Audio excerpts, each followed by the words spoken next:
Olá, olá, muito boa tarde. Deixem-me só ver se consigo aqui. Não, não consigo partilhar. Queria pôr a dar também no grupo. Bom, não consigo. Ora então, muito boa tarde. Venho aqui num saltinho rápido para vos falar sobre um assunto que é comum as mães me contactarem muito, com dúvidas e preocupadas, porque a criança, de repente, de um momento para o outro, parece que deixou de gostar de comer, parece que deixou de querer comer. Portanto, vamos falar aqui um bocadinho sobre a anorexia fisiológica do segundo ano de vida, ok? Oi, deixem-me ver se consigo que o telefone não caia.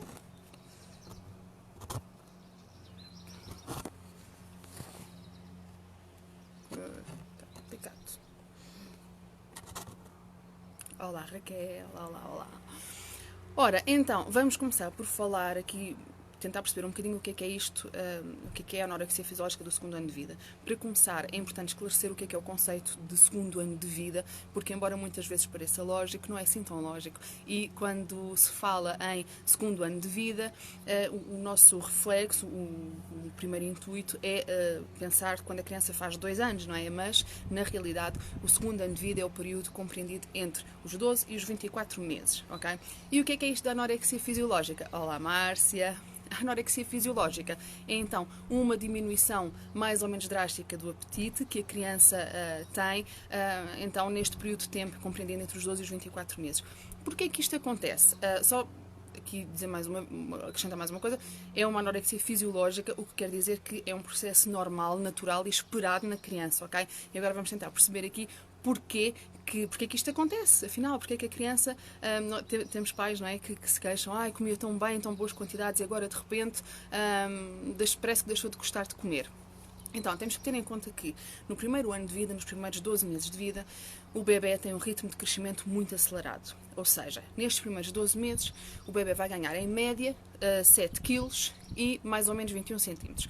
Isto são números, é uma média, ok? São números gerais. É claro que não são todos os bebés que vão ganhar 7 quilos, exatamente 7 quilos, exatamente 21 centímetros, não é? Depende muito do bebê também, da sua estatura, dos seus próprios percentis, não é? Porque cada bebê é um bebê e há bebés que vão ganhar um bocadinho mais do que estes 7 quilos, há bebés que vão ganhar um bocadinho menos e a mesma coisa em termos de comprimento, ok? Mas em termos gerais, o que acontece é isto: um bebê ganha mais ou menos 7 quilos no primeiro ano de vida e 21 centímetros. Portanto, tem um ritmo de crescimento muito acelerado e precisa de ter uma alimentação então que lhe forneça a energia, as calorias necessárias para então para que consiga fazer face a esse ritmo de crescimento, ok? De referir que os bebés que são amamentados em exclusivo até aos 6 meses têm perfeitamente as suas necessidades asseguradas, ok?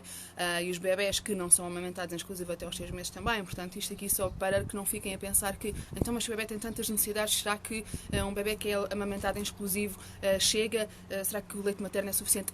O leite materno é suficiente, não há leite fraco, ok? E o bebê pode perfeitamente, pode e deve, é desejável que seja amamentado em exclusivo até aos 6 meses, ok? A partir daí temos então que começar a introduzir outro tipo de alimentos para fazer face não só então a este ritmo de crescimento, mas também às necessidades de ferro que começam então as reservas a cair após os 6 meses. Olá, Filipe, olá, Marisa. Portanto, no primeiro ano de vida, este é o ritmo de crescimento do bebê, ok? É um ritmo muito acelerado em que o bebê vai aumentar muito de peso e ganhar muitos centímetros. No segundo ano de vida, portanto, dos 12 aos 24 meses, o bebê vai ganhar mais ou menos 2,5 kg e 12 centímetros. Ou seja, em termos de peso, o bebê passa a ganhar praticamente um terço daquilo que ganhou no primeiro ano de vida e em termos de comprimento, mais ou menos metade. Portanto, isto mostra-nos que o seu ritmo de crescimento torna-se mais lento, ok? O bebê não vai crescer ao mesmo ritmo que cresceu no primeiro ano. E o que é que isto significa? Significa que, ao ter um ritmo de crescimento mais lento, vai precisar então de menos energia, de menos calorias. E menos calorias significa menos quantidade de alimento. Então, o próprio bebê tem este, entre aspas, mecanismo de defesa, não é? Portanto, vai defender-se para não ingerir calorias a mais e vai então ter uma diminuição no seu apetite. E por isso, então, como eu dizia há pouco, temos pais e mães que dizem ele comia tão bem, comia quantidades tão boas e agora não quer comer nada. tem a ver com isto, ok? Tem a ver com o facto que o bebê vai se alimentar consoante as suas necessidades, que no segundo ano de vida, então, são muito inferiores àquelas que ele tem no primeiro ano de vida, ok? O que é importante nós avaliarmos para termos a certeza que estamos perante um quadro de anorexia fisiológica do segundo ano de vida e não em qualquer outro problema de saúde que eventualmente possa surgir. Olhar para o bebê sempre, ok? Eu digo sempre isto, digo isto muitas vezes e em todos os contextos, olhem para o vosso bebê, ok? É extremamente importante nós sabermos interpretar aquilo que o bebê nos mostra, aquilo que o bebê nos diz, ok? E a mãe e o pai, melhor do que ninguém, conhecem os seus filhos. Portanto, nesta fase é importante avaliarmos o desenvolvimento da criança. É uma criança que continua a ter um bom desenvolvimento, apesar desta diminuição de apetite, continua a brincar como antes, tem um bom estado geral. Portanto, não vimos diferença nenhuma a não ser no apetite. É uma criança que, nas consultas, verifica-se que continua a seguir as suas curvas de crescimento. Portanto, apesar da diminuição do apetite, isso não teve impacto no seu crescimento, porque ela continua a seguir as suas curvas. Portanto, nestes casos, sim, estamos perante aquilo que chamamos de anorexia fisiológica do segundo ano de vida, ok? Quando há outros sinais e outros sintomas preocupantes, então aí é sempre de falar com o profissional de saúde que acompanha a criança para que se possa eventualmente fazer um despiste de outra coisa, ok? Marcia diz, a minha filha mais velha, desde um ano que detesta comer, agora já tem 8 anos e comer é uma obrigação, não gosta de nada nem prova, mas está a desenvolver-se bem. Depois também temos isso, ok, há crianças e crianças, eu, por exemplo, também tenho essa experiência. O meu mais velho é uma criança que comeu lindamente e de tudo até mais ou menos aos 8 meses e depois a partir daí começou com muitas restrições, ok? Que duram até hoje. Hoje já tem quase 12 anos, tem 11 anos e meio, já começa então a provar algumas coisas, mas continua a ser muito complicado, ok? Mas isso depois também depende muito da personalidade de cada criança, não é? Mas lá está, também não tem influência no peso dele, não tem influência no crescimento, continua-se a desenvolver bem, ok? Portanto, aqui em relação a esta questão da anorexia fisiológica, o que é importante então nós termos em conta e que ações é que são importantes da nossa parte? Não forçar a criança, nem obrigar a criança a comer, ok? Não fazer do momento da refeição um momento de stress, um momento desagradável. Tentar sempre que possível promover... Hoje está a chover. Não sei se estão a conseguir ouvir o barulho da chuvinha. Estamos a começar bem o verão, mas já anunciam bastante calor para a próxima semana.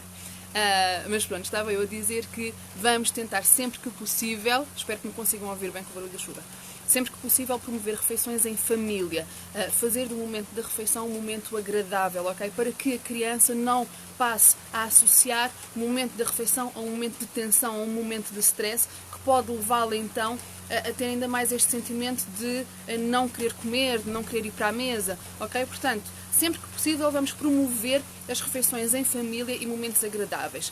Vamos tentar ser o exemplo. E eu costumo sugerir muito às famílias que esta etapa, não é? Que quando a criança faz um ano e que deve então passar a acompanhar a família nas suas refeições familiares, portanto deve passar a comer a mesma coisa que o resto da família. Portanto, eu costumo dizer que isto é um ótimo momento para nós próprios, enquanto pais, também revermos os nossos hábitos alimentares para que de facto possamos promover uma alimentação saudável para toda a família e para que possamos ser o exemplo para o bebê, ok? O bebê, se nós queremos que o bebê coma legumes, então nós temos que dar o exemplo, temos que comer legumes, ok? Há poucos dias uma mãe me mandou uma mensagem a falar sobre a sopa e isto também não é uma coisa incomum, ok? Há muitas mães que me contactam por causa disto. Espero que vocês digam se não me estiverem a ouvir bem, ok? Porque está a chover cada vez mais. Mas há muitas mães que me contactam por causa disto, porque às tantas, uma determinada altura, a criança deixa de querer comer sopa, parece que enjoou a sopa. E eu pergunto sempre nesses casos, ok, mas vocês comem todos sopa a todas as refeições ou é só a criança que come? Porque nós, adultos, muito dificilmente iríamos tolerar comer sopa 7 dias por semana, 2 vezes por dia, durante todo o ano, durante 2 ou 3 anos ou mais, não é? Okay. Há famílias que o fazem e isso é ótimo, ok? Não estou a dizer que está certo ou que está errado, só estou a dizer que quando isso acontece, quando a criança começa a querer recusar a sopa, vamos então olhar para aquilo que fazemos no dia a dia, ok? Ela vê-nos a comer a sopa também, ou é só ela que come a sopa e come sopa 2 vezes por dia e come todos os dias da semana. portanto chega a um ponto em que a sopa já não passa, não é? Agora, é importante que a criança coma legumes, mas não tem que ser obrigatoriamente na sopa, ok? E depois, como eu estava a dizer, se nós queremos que ela coma legumes sem ser na sopa, então vamos comer nós também legumes, ok? Portanto, vamos mostrar à criança, vamos dar o exemplo. Sabemos que ouve-se bem, ok, perfeito. Sabemos que este primeiro ano de vida está mesmo a chover. Espero tentar aqui pôr-me um bocadinho mais ao abrigo.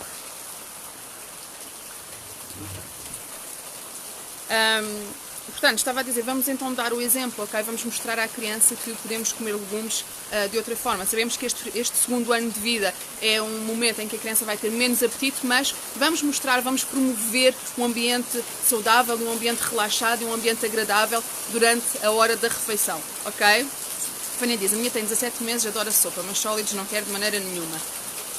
Esta questão dos sólidos é assim, é importante que a criança comece a comer sólidos, que os sólidos comecem a ser oferecidos mais ou menos entre os 8 e os 10 meses de vida, ok? Para quem faz BLW ou uma mistura do BLW com o método tradicional, as crianças começam logo a ter contacto com os sólidos desde muito cedo, mas para quem segue o método tradicional em que começamos pelas sopas e pelas papas, é mesmo muito importante que entre os 8 e os 10 meses nós possamos começar a oferecer sólidos à criança, porque esta é a janela de tempo em que vai ser mais fácil para a criança aceitar os sólidos. E quando deixamos passar esta janela sem de facto promover os sólidos, a ingestão de sólidos, não é? Portanto, o segundo prato, o que acontece muitas vezes é que durante muito tempo a criança vai rejeitar os sólidos, e há crianças que só a partir dos 3 anos é que começam verdadeiramente a aceitar os sólidos, ok?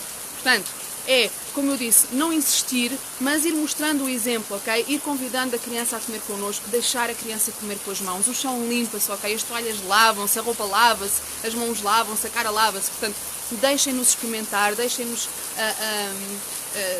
pôr em prática a sua curiosidade e as coisas acabam por depois se desenvolver naturalmente, ok? Mas é normal, acontece frequentemente que uma criança que até aos 10 meses não tem o hábito de comer sólidos, só muito mais tarde é que depois começa efetivamente a aceitar, ok?